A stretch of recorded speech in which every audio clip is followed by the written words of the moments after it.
Well, hey, welcome back, everybody. It's another edition of Climate Microdose. I'm your host, Jeremy McCain, along with my host.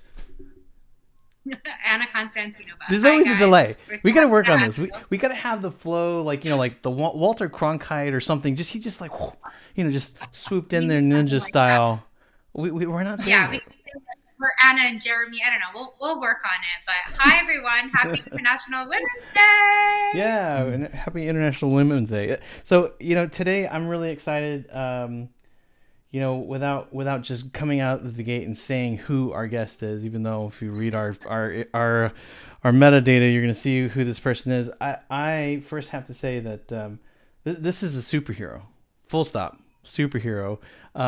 He is the very one who really got me interested in the Explorers Club. I was actually introduced to a mutual friend, Marcus Ryman and Francesca von Habsburg, and I remember them telling me about the Explorers Club, and I was like, "Oh, like National Geographic." He's like, "No, dude, like way older. They were the first of the first of the first." I was like, "Oh, okay, cool." And when it opened up my mind to this, I was like, "This is has to be the coolest organization on the planet." And extend from there. Our next guest that you're gonna meet very shortly has a background in finance. And how do you marry finance, exploration, and the oceans all together? And we're going to talk a little bit about that today. But Anna, you're the one that invited him today, and he's a huge somebody I look up to. Absolutely, I want to be We're him when I get older. We're But starstruck. you invited him. You tell us a little bit more about our guest for today. Sure. He's a huge friend of Climate Microdose. He's actually the one who introduced Jeremy and I. So he's kind of our matchmaker too, which is really beautiful. We were having an event when I was with Top Tier Impact, and Ted was helping me with it. He was my co-chair actually in New York, putting together all of the Top Tier Impact events. And we had a very strict guest list, and he just showed up with a plus one and didn't even ask me about it. And I was like, you know what? It's Ted. He's the best. He can have whoever he wants. And it happened to be Jeremy. So the joke's on me because I was like, who is this guy? And then he sat front row, Jeremy did. And I was, moderating the panel, and he was just looking at me the whole time. And I'm like, this guy, he's interesting. And then I kept seeing you again and again, like 8 different times we ran into each other that week. Yep. And then we were finally like, we're meant to do something together. And Climate Microdose was born. So Absolutely. Well, I mean, look, if there's a place I'm going to sneak into, or if there's a place that there's any place to sneak into, it's probably going to be me. Just so you know, I will find a way. And my way this time was, I mean, you said you snuck his name in there, but we're our host today. Our guest today is Ted Janulis from Investable Oceans, and I can't be more excited to have him on the show. Ted, welcome welcome, to Climate Microdose. Ted. Thank you Thank so you. much for introducing us. I just want to reflect back all the light on you guys because you're two of my favorite people on planet Earth and so imaginative and dedicated and warm, the whole thing. And I love the description of Jeremy as front row. That's great. Front row and then jumping out of the chair to do something, which is Right. the way I look at both of you is really hands on and wanting to do great stuff. Well, Thank you so speaking much. of great stuff, you've been doing great stuff for a very long time. You tell us a little bit about kind of your journey. You weren't in oceans in the beginning. You were the president of the Explorers Club, but before that, had a background in finance. What did you do? Yeah, so I like to describe it as being the combination of two parts of my life. I was born with what I like to call the ocean gene, which means I can't walk past a body of water without wanting to jump in and do something. But then I spent 35 years in finance, and those things ultimately came together when people started me asking questions about ocean finance, anything from lionfish wholesaling to boats of the future to replacements for plastics. And that's what sort of led me to spend more time on this, on the idea that there were investable opportunities across all sectors of the blue economy. And that's how we ended up starting Investable Oceans. And it's been a blast. It's just there aren't enough hours in the day because it's continuously humbling how much there is to learn and how much is going on. Yeah, and just how many people are out there building companies in the ocean. I feel like knowing you, I get to hear about all of these amazing ocean founders, ocean entrepreneurs, people that are doing crazy things with seaweed, with AI. Talk to us a little bit about the work that you do at Investable Oceans and the kind of founders that you get to invest in, hopefully. Yeah. So our model is to connect accredited investors with opportunities in the space. And as you said, there's been a proliferation of blue economy companies that span the whole area. It could be plastics, it could be fish. One way to visualize it is you think of the ocean economy as all the human activities that happen, whether it's transportation or shipping or energy, food, all those have a kind of corollary on land terrestrially. So it's like a microcosm of all the things that happen on land, except it's all wet and it's highly dispersed. And as you point out, there are so many companies doing amazing things, whether it's in, you see that some of those sectors there, but it could be in food, it could be in waste management, it could be in substitutes for plastics, it could be in more efficient navigation. And we're definitely going to get to what Jeremy's doing because that's a great example of the true entrepreneurship that's going on in the area. So it's exciting, but it's also a lot of work. There's also a very vibrant innovation ecosystem out there. There's probably at this point almost, or maybe even more than 100 incubators, accelerators, hubs, clusters, competitions that in some way have a blue tint to them, either entirely or partially. So there's a whole ecosystem that's exploding around this, which makes it extra exciting. I mean, as a brand strategist, I love all of the technology and the words that you just introduced to us. So calling a company wet in that and touches the oceans, I love that. I've never heard that before. I'm going to use it all the time. A blue tint. Jeremy has a blue tint all the time over here, so it's super fitting. It only turns red when it's crisis mode. I love that. I love that. Actually, Jeremy just got off the water himself. He might still be a little bit wet from his boat rides. I'm sure he'd love to tell us I don't about know how much longer you want to use that metaphor there, Anna. You're right. You're right. I'm putting it down. Yeah, no, we just came back from the British Virgin Islands. About a year ago, we had sat down with the premier of the BVI, and at that point, he kind of was just brought in. It was before the elections. They had a mix up. I don't know, not a mix up. Makes it sound like, oh, you're the wrong guy. Put the new guy in. No, it was just they had some changes within the government, and he was the one that they had kind of put there. But after we had met him, they had gone through a series of elections, so things kind of got really crazy there. So it was time for us to get back, and so we were able to negotiate with them, and we have an official signing that's coming up to be announced.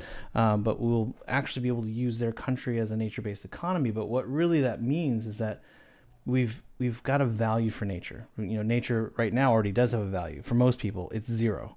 And being able to define what that value is when we protect it, what life, not just carbon, but biodiversity and life, putting all those things together. So yeah, I just got back from doing that. We're taking our hardware.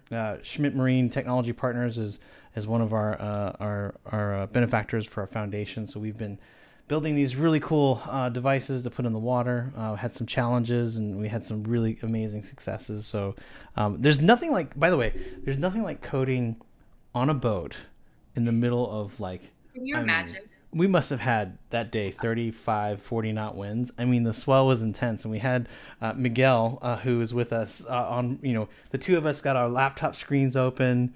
I wish I had a photo right now to show you. And we're just just crunching away, trying to get this stuff to work. And he looks over at me. He's like, I feel a little queasy. And I was like, then you better get up and you better walk around, because once it starts, it does not stop. But I will say it is quite challenging to code, to upload firmware, to put things together, to solder while your boat is constantly doing like this out at sea. So it was a lot of fun. So yeah, I just got back, and it was a lot of fun. But Ted, I think that's what makes this space so cool, and I'm so glad we got into a story early, because what you're doing is fantastic. And I think that it makes people visualize more what it is. And in many ways, it is really a frontier, right? Because if you say, let's talk about climate tech or climate investing, people can visualize cars, EVs, they can visualize decarbonizing things. But if you say, what does it mean to be in the oceans, and why is it important? Maybe I'll throw that one back to you, Jeremy. Why is it important to have data from the ocean? Because when you first hear it, it feels a little esoteric to say we need better data, but it's actually in the heart of so many things. So maybe expand a little bit on that if you don't mind. Sure. Well, I Mm. mean, I think if we don't feel well, like, what's the first thing we do when we see a doctor? And what's the doctor? What does he or she do? Well, maybe takes our temperature, right? Do we have a fever? That's the first measurement. But really, something that we often hear, at least as I've gotten older, I realize I'm like the president now. Instead of having one doctor that I used to go to, I've got like a whole team of doctors that like apparently need to do measurements. But as they all come together, they do these measurements. They start to tell you and they diagnose, oh, you know what, this is likely what's happening and this is how we can treat this particular problem so you can no longer have these symptoms. The ocean is the same way, right? This is a whole system that's interconnected. And, Lord Kelvin once famously said that if we want to improve something, we must first measure it. We have the SDGs. We're grateful for that. SDG 14 says that we need to protect 30% of the ocean by 2030. But what does protect mean? How do we know if it's protected? Do we know that if the work that we're doing is actually making a difference?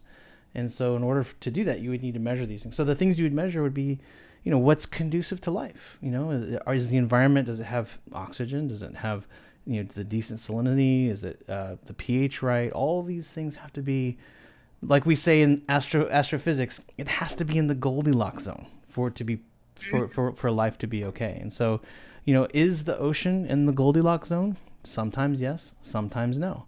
But when it's no, just like our doctors are analyzing everything about our body to know exactly what to do, when it's no, we need to know where to go to make those adjustments so that life can thrive.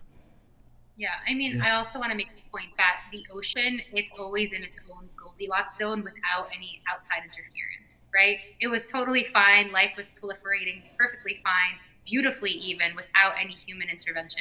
We got here somehow, and we have all these like We're the crazy bears that parts. stole the porridge, is what we are. Because evolution and the ocean, were able to work the way that they're supposed to work. So the problem isn't the ocean is making a mistake. The problem is humans are leaking our garbage into there, oil, gas, all of the things that are changing the pH levels of the ocean, heating it up, doing all the things that don't support life as it's used to being supported. That's what we need a diagnostic of, and that's what we need to start kind of tinkering with and seeing how we can make how we can change it so that it aligns more with the natural flow of things, right, Jeremy? No, I think that's absolutely right. I mean, it's just the same reason why we have these devices. I have an Oura Ring. I love the Oura Ring, but it's measuring everything about my body every single day, and in many cases, it can give me advance warning when something's not right. And it did during Not a COVID. sponsor, but we're open to it. Do what? Say that again. I missed it. They're not a sponsor, but we're open to it. Yeah, if no, they wanna absolutely. They're not a sponsor. Yeah, but if you want to, hey, I'm not going to stop you. So we're open. But yeah, I mean, I think measurement is so important. I mean, we all know it. We have all, even in your cars, modern cars now, they have all these sensors in the cars, and so before you ever get to your mechanic, they've already downloaded everything about your car to know what's wrong. So we just want to take those kinds of approach, but I don't think it just stops there with like the things that we're doing. I think this is everything, and I think Ted, you're seeing a lot of different things. I mean, especially on the investment side, I would imagine that there are a lot of people on your side looking to see like, okay, well, if we make investments, like, what do those KPIs look like, and how are people kind of reporting back now? It seems like there's a lot of different types of things that are on the website, but how do the investors know that they're getting what they're paying for? Yeah, what are they looking for? It's a great question, and the whole idea of impact measurement and KPIs has a long and distinguished history of evolution, and there are places like the GIN that is sort of a global organization to bring impact investors together, and they actually recently reported that over the last 5 years, I think it was 80% of their respondents in their survey have said that there's been more of a harmonization of how people measure impact. So oceans, by contrast, especially if you use a name like blue economy, which really signals more recent times, that's really only a term that goes back maybe a decade, but honestly, in terms of real activity, even less than that. So where does it stand versus that whole impact measurement? How do you look at these things? And we recently did a study with a group called CREO that's a wonderful syndicate of families and foundations. And basically we went to 15 plus, there are about 30 funds now, or even more in the blue economy. And 15 of them we talked to and asked them how they measure it. And honestly, the dispersion was pretty big. Now, having said that, they're all smart, they're all talented, they know what they're doing, they've got good teams. It's not a criticism at all. It's just that in the early days of saying, what should you really measure, what really matters, it takes a while to have that spread out there and then have it, coalesce over time. So it took gap accounting, which is the bedrock of our books and records in the business world. That was decades and decades to kind of refine it. So to answer your question, I think you can understand some of the things people will say. Can you grow fish more efficiently, or can you replace fish with plant-based seafood as an example or examples? In those cases, you can visualize how you might be able to define impact. You might not be able to get precise agreement on all the metrics, everyone, but you know what? As you can see from some of the recent SEC activities, even measuring carbon and greenhouse gas emissions is still sort of an evolving thing. So I think there's a lot of good intent. I do think there's broad contours we can see if someone's doing something that feels responsible. But in terms of relying too much on very precise indicators, I'd still say we're in an evolutionary stage. Lots of good raw material, great minds thinking on it, real things you can act on, but it's not like you can go push a button and all of a sudden you have magical answers. Yeah, no, it would be great, but it's at least we know that we're heading towards that path. One thing you mentioned a couple times about seafood. I know from personal experience that you have a personal passion about sustainable seafood, as I've heard that you've said many times. I don't think that there's anybody that knows more about this topic. And when I first heard it, I was like, well, sustainable seafood, is it really sustainable?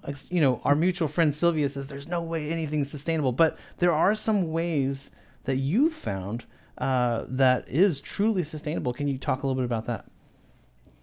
Yeah, and I would put that in the evolving category also. But I do think there's been a lot of fantastic work done. And to take a step back, if the answer is that we're going to go from a population of 8 to 10 billion, in whatever 2040, 2050, where is that protein going to come from? And I think it's getting to the point where it's pretty well broadly agreed in many circles, not all, that agriculture is a major cause of greenhouse gas emissions. It's not going to go away. It can't go away. It's a huge part of the food pyramid for a huge part of the world. But if you look at that, even if you just look at that 2 billion delta of people, where's that going to come from? And there's a graph that a lot of people use, or a chart, I should say, that shows that sort of line-based fishing or harvesting from the oceans really has tapered out at 50% of what we eat from oceans, and the rest is actually aquaculture.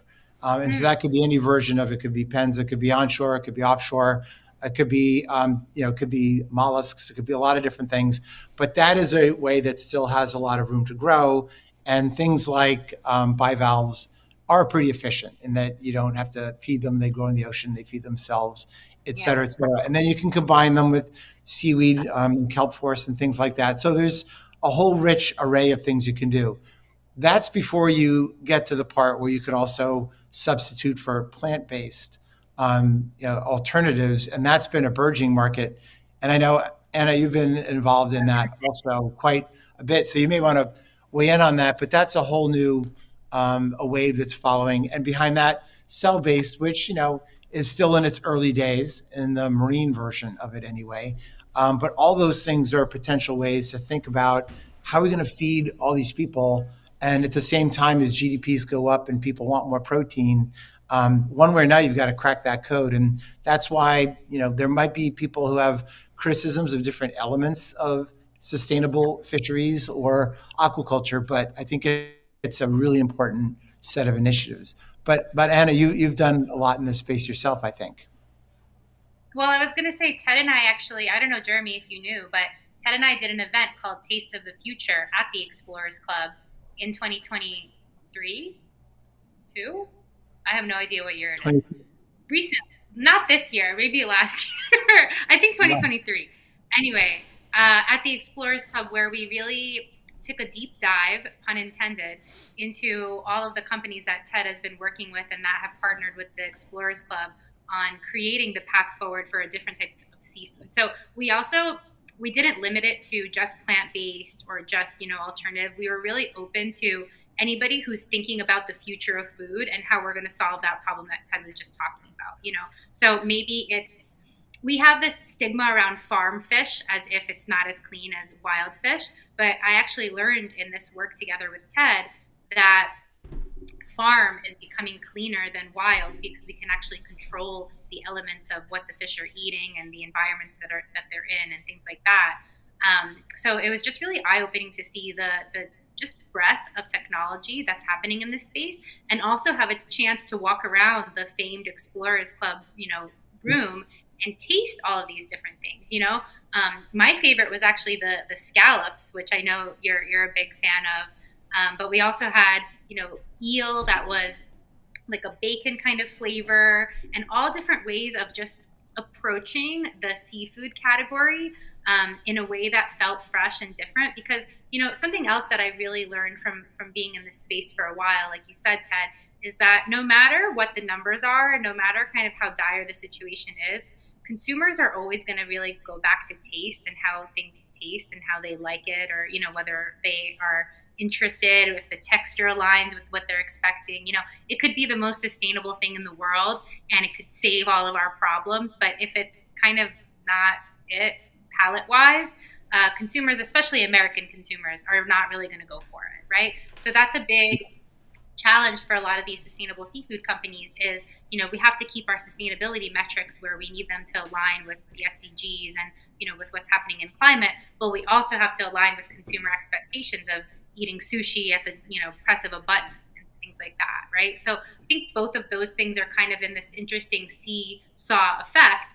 And having that event really made me realize that we're kind of closer than we thought, because there's so many amazing and tasty options that are catching up to consumer expectations, and that are really taking into account not just environmental component, but also the cost of these emerging technologies. Because right now, and Ted, you alluded to this, if I want to buy a cell-based meat or fish or whatever it is, that cost point is going to be quite high because of the just early adaptation of it. The first cell phone was as big as this whole house and it cost $1 billion, right? And now that's gotten a lot more accessible. So, technology, it's going to go in the direction that the market is going to ask for it. Everybody was asking for a cell phone, so we try to make it as cheap and as light and as easy to get as possible, right? So that might happen with cellularly grown fish and meat. We don't know. It really depends what the market is open to, and that's going to be dependent on how good it tastes and how nice, it is welcomed into your home. And again, the branding of it. I'm always like the branding one on Climate Microdose. How easy it's going to affect people's lives and what they're interested in. So I'd be curious to hear from you. You've been in this world for a long time. You've tasted a lot of different things. What do you think a future plate of food is going to look like when it comes to seafood and when it comes to the sustainability aspect of it? Like, what do you think is going to be on the plate, and what are you excited about eating? Oh, that's a great question, and I will admit to loving seafood. I think back to our mutual Jeremy and I friend. love food too. We really do. Back to our mutual friend Sylvia. One of the things she does say, because she's also a realist, that you can't wave a wand and all of a sudden not eat anything out of the ocean. But the idea of eating down the food chain, because animals, the higher you get up in the food chain, the longer it takes to grow that animal and the longer their life is. And so, and then you also risk taking out keystone, cornerstone species that are at the top. That's got its own thing too. So that would be one hope, is that whatever that composition is, that there's a realization that things that are sort of lower down the food chain are good things. And I also hope that the aquaculture version of things does continue to grow and tastes to expand. Obviously, if you look at the seafood consumption in many parts of Asia, seaweed's been a regular part of the menu for a long, long time. Europe is maybe ahead of the US with respect to sensibilities and uptake and things like that. Some of it just takes time. So Sure. I hope that there's more plant-based in the end, because I think there's a lot of work that's been done to show that the ocean can replenish Yeah. in terms of how many fish or how many whatever, but it needs that space to grow. And those are some of the ways we'll do it: is more things that are so-called farmed, whether it's on land or near shore, or it could be offshore for that matter, but still a little more controlled perspective. Those things are going to evolve over time. The same way, again, agriculture had like century plus of like good, solid scientific work done to apply and look at things over time and tweak and improve. And so we're still in the earlier stages of that for the oceans. Yeah, for sure. The lower down the food chain part that you said is really interesting to me. I feel like something just clicked when you said that. So, do you mean mussels? Can you be a little bit more specific about what you mean in terms of eating lower in the food chain so that folks out there can maybe buy some of those things or start looking for those kind of things, Yeah, Jeremy, chime in. To me, the easiest way to visualize it is imagine who eats who. So That's right. So if you're kelp or you're grass, you don't need anybody, but you get eaten by, something else. What is that animal? And so far. So when you get to like tuna and things like that, those are big animals that are Sure. grazing on that whole range of fish that you hear about, the Menhaden and all those folks that are in the middle of there. Folks, I guess you could call it fish. But so the ones that if they're generally, if they're bigger, they're older, and you kind of recognize it when you see it in the same way you say who the keystone species in Africa. It's rhinos, it's elephants, it's lions. If you think about it that way, the bigger they are and the more things they eat below them, the higher they are up in the food chain. That's just a generalization because obviously there are whales that just graze on the smallest things. But I think as a general way of visualizing, that's one way to do it. But Jeremy, I'm curious how you would say that. Yeah, no, I mean, I think that's true. I mean, I think there's this ecosystem is very intrinsically connected on so many levels, and when we kill those apex predators, it's a huge problem. I mean, I was at the seafood event and I remember eating those scallops, and I was like, well, those taste like real scallops. That's amazing. And I think it is, and I think there's also Finless Foods is an example of people who are really trying to innovate and try to create that protein without having to harm or deplete the resources from the ocean. But I think that one of the most powerful things is we can do is protection, right? Of course, we need to know what that protection is doing. I was fortunate enough to go with Francesca and Marcus from TVA 21 on their vessel through a place called Totoya, which is in the Lau group of Fiji. And it was the first place of a real tambu is what they call it in Fiji. Tapu is Polynesian culture, and Hawaiians call it kapu, but it just basically means forbidden.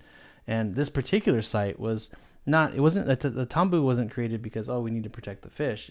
Something tragic had happened there. And they said, from now on, this area, no one comes in or out of here. In fact, even when we went through there, we were asked to take our hats off, our sunglasses off, and we were asked not to speak. It's still a very sacred place. But what they learned from this very first site, and this is thousands of years, right? And they're still practicing it in the same spot even to this day, is that the fish know. They're not dumb. They know that in that space they're safe, right? It's almost like, when we're playing freeze as kids and we get there, we're safe. The fish go in there like, safe, can't get us. But the fishable areas, the things that they noticed, the fish became so much larger. This also became recently evident in more common times in the country of Palau. Tommy Remigasau, the former president, had protected 80% of their territorial waters. And what they found was that the fishable areas, the fish were much larger, much bigger. So while there is the concept of let's not eat the apex predators, when we leave them alone and then we also give them their space, which I think is really the issue, right? I mean, we look at the fishing problem, we look at even COVID, right? Really what the pandemic showed us, what this was our improper relationship with ecosystem and wildlife. We kept encroaching on those spaces, and there's a price to pay for doing so. So I think the idea of sustainable seafood I think is great in the way that you have really kind of pioneered this through the Explorers Club. Year after year, it's been really awesome to see the advances, the way people are thinking, and how they're looking at scaling these things, because that becomes the next big challenge. Is like, great idea, can it scale, and then are we inadvertently hurting something else? But most cases, to your point, no, because Yeah, and all of these things are being thought about. But what I think is really amazing is that I still go back to the thing that motivates me into being focused on these types of issues is Sylvia's first comment to me in 2015, where she said that she had gone to this place called Cabo Pulmo, and there were no fish. It was and then, so the politicians, the locals, the scientists, everybody came together and said, you know what, this is a protected area. No one comes in or out of here, and it stayed that way for 15 years. And when Sylvia went back 15 years later, she said, Jeremy, this was like the oceans I remember 50 years prior. So for me, since I know that I have a finance person here on the line, this is a 15-year investment for a 50-year return. This is the way I look at it. And so if we can, look at these types of strategies, I think sometimes we get kind of caught up in our words saying like, oh, well, you can't eat fish from the ocean, or you can't. Well, we didn't, to steal Nainoa Thompson's words, we didn't get to this position because we just somehow pressed a button and everything's bad. But 8 billion of us continue to make bad decisions every single day, and we are seeing the results of those bad decisions. If we change that course and start making good decisions, even if it was just on Monday, we would see a massive difference. So the work that you're doing, I think, is really inspiring, because that's the kind of thing that I think that is the very thing that pushes the needle, as opposed to those who just talk about the needle. yeah, I love the idea of thinking about returns in terms of natural returns instead of just capital returns. So I'd love to hear how you think about that, Ted, in your work, and if those two Yeah. things are opposing each other, or if they're actually a correlating statistic that you can look as a growth. Yeah, it's a great question. One thing I want to mention before we get into that and leave this topic, well, it's a related topic, but I still think of myself as very new to this space. An example of someone that I think has been really at it for a while. So you may have heard of the AquaSpark fund out of Europe, and that's started. Amy Novogratz and Mike Bielings. They've been at it for a decade. Started with, again, through the TED conference and Sylvia and the TED cruises and all that, this idea of aquaculture and fisheries are sustainable. And they, as opposed to someone who might say, we'll do all these different things like plastics and shipping, decarbonization, all, they do aquaculture and fisheries, but they do it globally. And one of the reasons that's important, to come to your question on about how different elements come to play here. If you look at the social justice issues and gender equality and fairness, there, so much of what's happening with climate comes back to hit places that can't necessarily afford it. And it's the shoreline communities around the world. It could be what they call the global south, meaning islands, which may be in the Pacific, but they may also be in the Atlantic, some of which Jeremy is very familiar with. So this idea of one of the things that aquaculture can do, sustainable aquaculture and small fishers improvements, those things can really have a really important impact on the folks who are likely to be as hit or hit harder on climate change than other places over the coming decades. So I think that's an important part of it. On the point about what's a return. So back to, again, not to use acronyms, but the gap accounting is, just think of that as a shortcut for how companies and public companies report in the U.S. And that's a way that people used to counting things, and evolved over a long period of time. It used to be 50 years ago, 60 years ago, it was a little more straightforward than it is today, because all these companies had physical assets, like they were plants or they were machines, or they made cars, they do all these things that are very tangible. What's happened, needless to say, over the decades as we've shifted to information economy, is a lot of those things are now what they call intangibles. Right. So you could have a unicorn company, a $1 billion valuation, and you could have a couple of hundred employees, and you could have no plant equipment. You could have small real estate space. So there's been a shift already in terms of trying to value companies in terms of what do they have. And in the case of all these more modern companies, obviously a lot of it is their brand, their capabilities, what they do with clients. So then when you come to ocean, and there are examples like people putting a value on a whale, which has become and Jeremy's very familiar with that and can talk about that. On the one hand, I think people intuitively get it.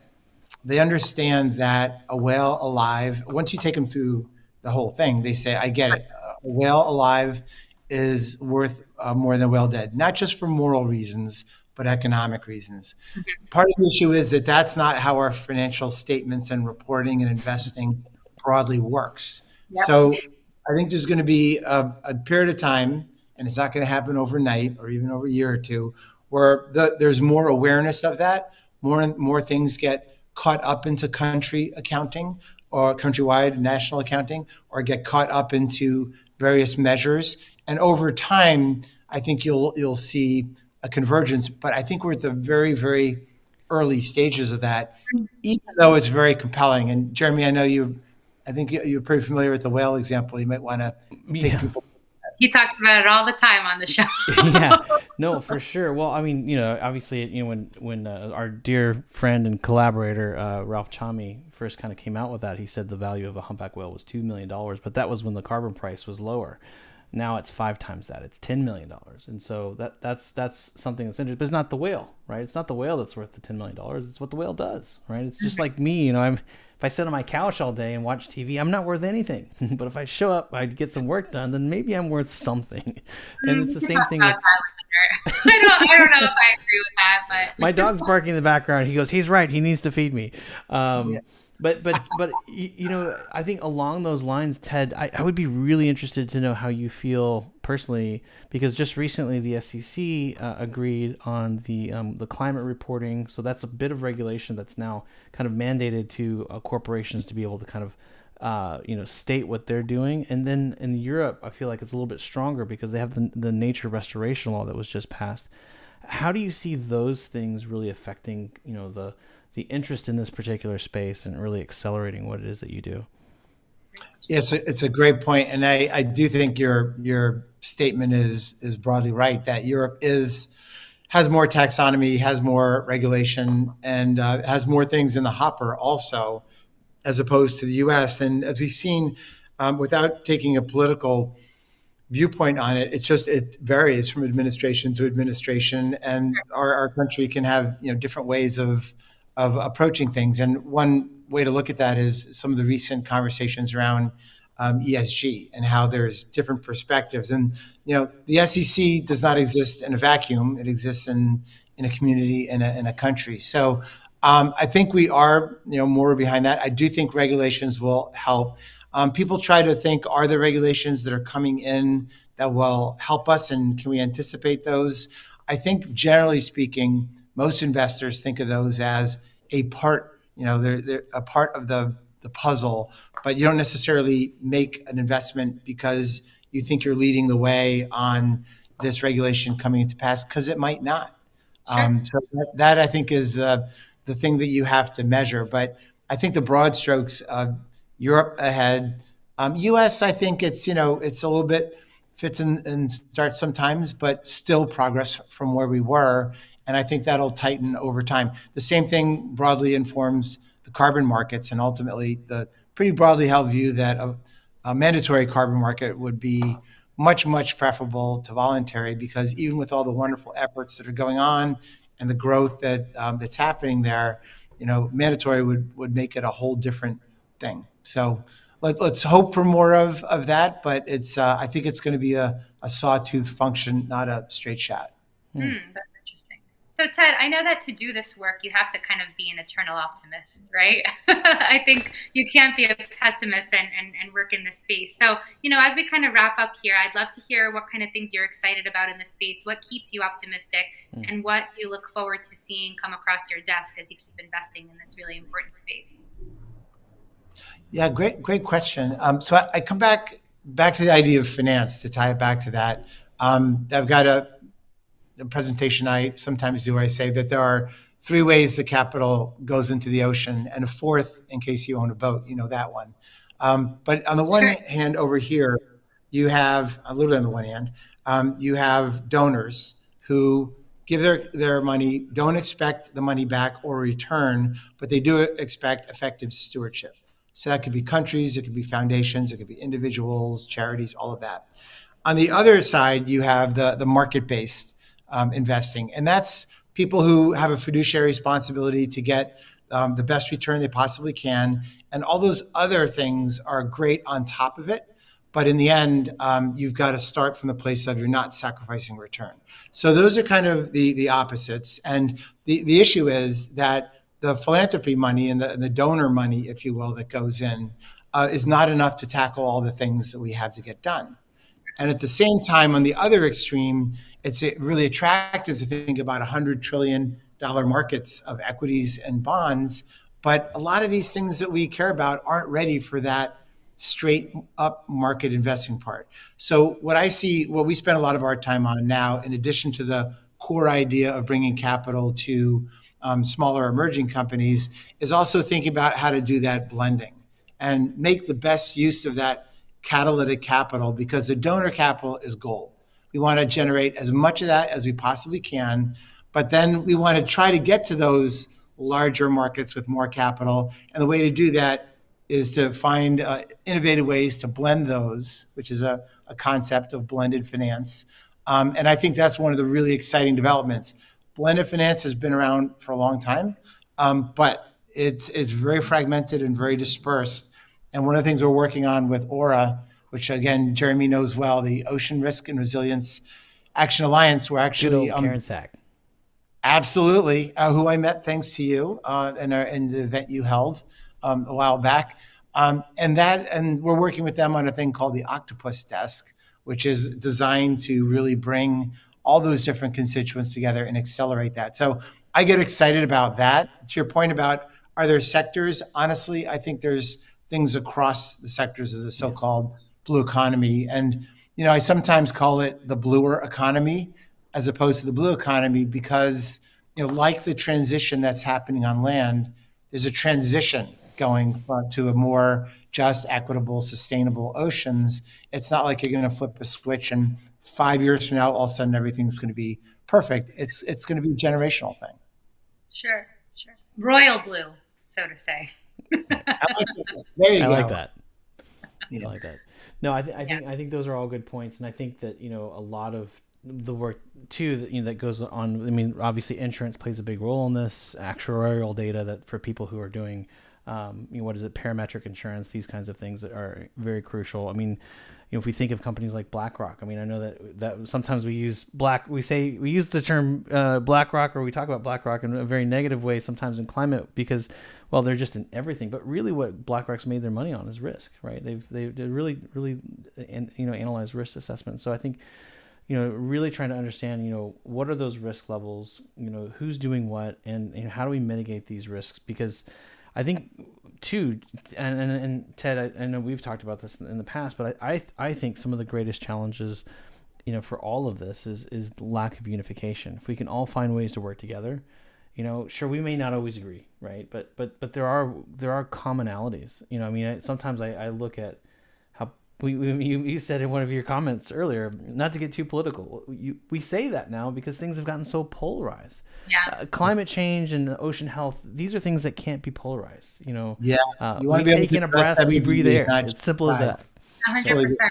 By the way, one thing I throw it back to Anna and actually both of you, but the whole thing about storytelling and communication, I think what's one of the really the optimistic things I see is on the back of Blue Planet 2 and My Octopus Teacher, the work that the Philippe and Ashlyn Cousteaus of the world do. All these things I think are base building more shared vocabulary and getting that connectivity that and connection that Jacques Cousteau had talked about so long ago, and the ability to tell those stories about why ocean and climate are really intertwined and why they really are one system.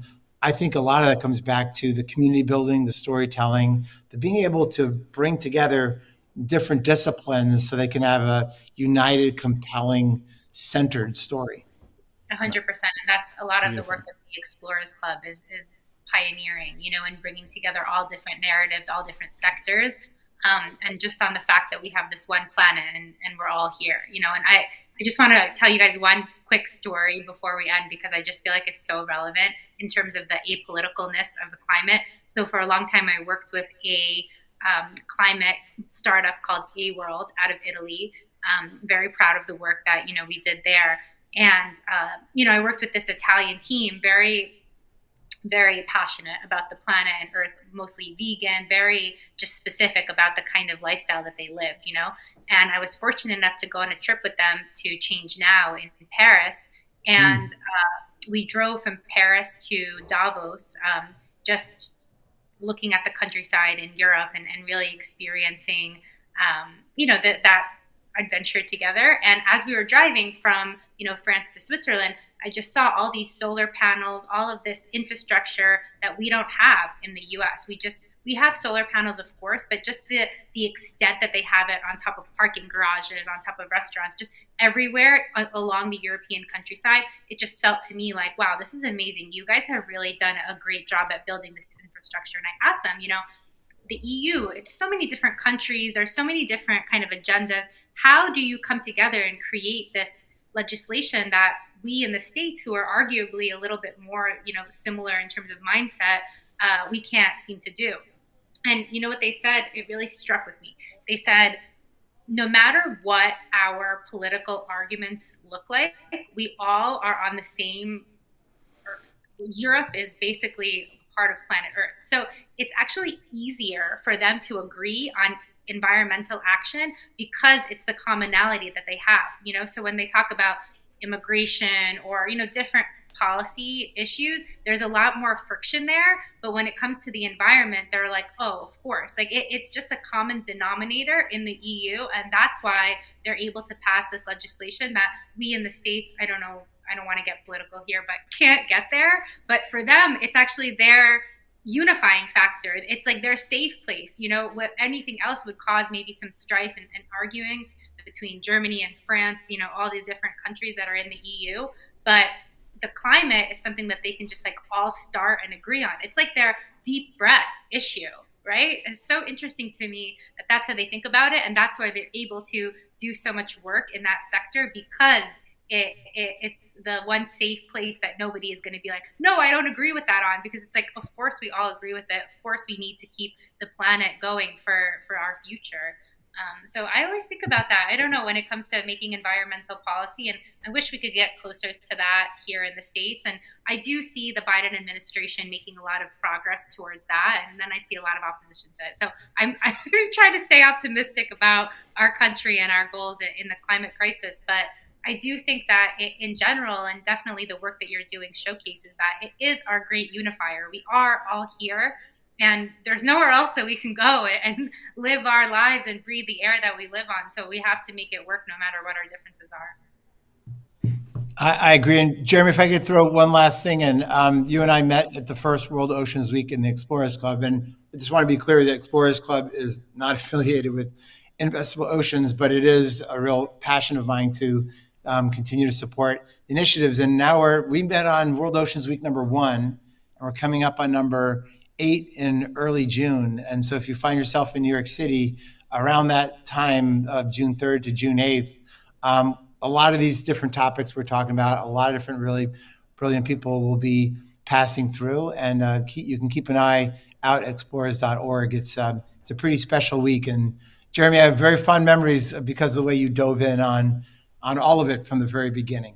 You know what? It's one of the things I look forward to. In fact, I often tell people, because it's gotten to be so busy, it's just amazing. Like I think for us, Ted, like World Oceans Week is like maybe what other people experience with UNGA, just the chaos that ensues because there's so much going on. And you're always kind of like spearheading this and leading it forward. It's always amazing. But I always tell people, like, my week usually is planned hour by hour. So there is a lot to do in New York. There are a lot of amazing people, and I think one of my first really amazing memories of being at the Explorers Club was I just, I didn't know anybody. I knew Ted. I knew just a few people. Everybody was so amazingly welcome. But there was this older gentleman that was sitting there, and he was just sipping on his drink by himself. And I just sat down and talked to him. And he told me a story about how he once decided to hike across Antarctica. And And Explore where are you going to get stories like this? You're not going to go. I mean, the bagels are great in New York, the pizza's great, but you're not going to hear a story like that. And I remember him telling me, he said, "Yeah," he goes, and then we're halfway through, and there's this woman that kind of comes along. She's doing the same thing. I was like, "Please tell me you married this woman. How, out of all the fish in the sea, here's a perfect opportunity, a perfect love story." He's like, "No, we that wouldn't have never happened." So here I am trying to make a story out of something, but and then the next minute I'm meeting somebody else, and I say, "Oh, so what brings you to the Explorers Club?" "Oh, I have a Viking ship here in New York." And I'm like, "What? Who says that?" Right? And Yeah. it's just really amazing to get such a wealth of folks. And I think what's so great too is that in these moments, like if you're interested in these topics, please come to World Oceans Week at the Explorers Club. I'm telling you, you will not be sorry. If it's $15, $25 for some of these things to go, I don't know, spend $100 because it's well worth 1,000. You're the people you meet and the willingness for them to include you in the things that they're doing. It's priceless. It's absolutely amazing, and the knowledge that you get out of this. I mean, it could be accredited class. You learn so much from the experts. So I know that we're like 100% plugging Explorers Club right now, but just for full transparency, I am a member of the club thanks to Ted. Ted was one of my sponsors. But it's a really amazing place to be the first week in June. Yeah, well, we'll all be there, and we'll definitely link the ticket links and all of that, so you guys can come and join us. And Ted, thank you so much for joining us on Climate Microdose today. We really appreciate you coming and sharing your story with us and answering all of our geeky questions. So we're so happy that you're here. Thank you. I'm huge fans of both of you, and I could not imagine a better way to spend a sunny Friday afternoon in March. Oh, Awesome. thank you so much. All right, we'll see you. We'll see you at Oceans Week. See you So, next week. Take care, thank you. everybody. We'll see you on the next one.